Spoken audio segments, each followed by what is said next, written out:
Assalamualaikum warahmatullahi wabarakatuh. Alhamdulillah kita masih bisa bertemu. Penamasa channel kali ini akan meneruskan pembahasan di part kemarin tentang air mustakmal. Kalau kemarin sudah dijelaskan bahwa mustakmal fi raf'il hadas atau fi izalatil hadas. Untuk sekarang kita akan membahas tentang mustakmal fi izalatin najasah. Pembahasan tentang mustakmal itu sudah dijelaskan bahwa airnya itu tentu harus sedikit. Itu baru bisa nanti dikatakan mustakmal, artinya kurang 2 kullah.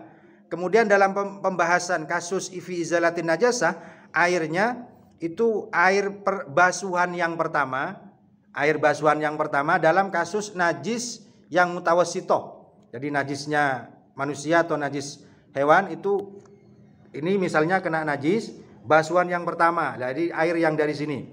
Kemudian dalam kasus najis mughalladhah, itu berarti air siraman yang ketujuh. Ya, bukan siraman pertama, karena di dalam madhab Syafi'i kalau najis mughalladhah itu disiram 7 kali, salah satunya dengan campur tanah. Oke. Mustakmal itu tidak terbatas kepada hadas, tapi juga ada najis juga. Oke, di dalam referensi itu dikatakan bahwa misalnya Fathul Qorib dikatakan bahwa illam yataghayyar. Jadi ini kena najis lalu disiram, maka air yang di sini, air yang basuhan yang pertama di sini, itu kalau tidak berubah itu namanya tohirun ghairu mutahhirin, suci tapi tidak bisa menyucikan. Jadi ini ya, ini najis, taruhlah ini kain najis lalu disiram dari atas, maka air yang melewati kain ini dikatakan air mustakmal. Apakah itu saja syaratnya? Ternyata tidak. Kalau di Fathul Qorib dikatakan bahwa air yang di sini, air yang setelah melewati barang najis ini atau air basuhan pertama ini, di samping tidak berubah juga walam yazid wasnuhu. Kalau disiramkan 1 gayung, di sini tetap 1 gayung airnya, maka itu mustakmal, tohirun ghairu mutahhirin, atau berkurang 1 gayung karena sudah diserap oleh kain. Nah, kalau misalnya air yang basuhan pertama ini malah bertambah, maka bisa dipastikan tambahan itu adalah najis.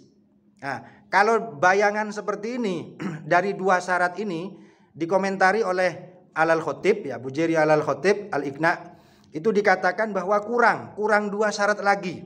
Ternyata musannif syarih itu meninggalkan 2 syarat.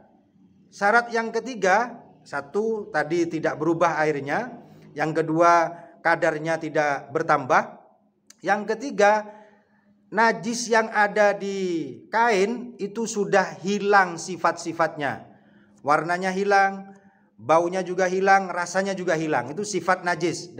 Berarti kasus seperti ini adalah kasus najis yang hukmiyah. Najisnya najis hukmiyah. Oke, jadi kalau sudah sifat-sifatnya hilang maka disiram, maka air yang hasil dari basuhan tadi itu tidak berubah, tidak bertambah, dan najis yang ada di sini sudah hilang sifat-sifatnya. Kemudian syarat yang ketiga, airnya harus disiramkan. Kalau dalam bahasa kitab waridan itu ini barang najis lalu airnya datang. Nah, disiramkan, dalam kasus ini disiramkan waridan. Kalau tidak waridan artinya tidak disiramkan, ada air 1 bak lalu ini barang najis lalu dicelupkan begini, maka ini jadi mustakmal, bukan jadi mustakmal, jadi najis. Air yang 1 bak ini jadi najis. Jadi untuk syarat yang keempat, airnya harus disiramkan. Oke, ya, contoh misalnya ada orang mau mencuci barang yang najis dengan 10 gayung. Setelah disiramkan 10 gayung, maka diberi wadah di bawahnya, ternyata dari 10 itu berkurang 2 gayung. Berarti tinggal 8. Maka 8 gayung ini namanya air mustakmal. Tohirun ghairu mutahhirin. Oke, itu tentang kasus mustakmal fi izalatin najasah. Semoga bermanfaat. Salam Penamasa Channel, ilmu, bahasa, dan sastra. Jangan lupa tetap tertawa. Assalamualaikum warahmatullahi wabarakatuh.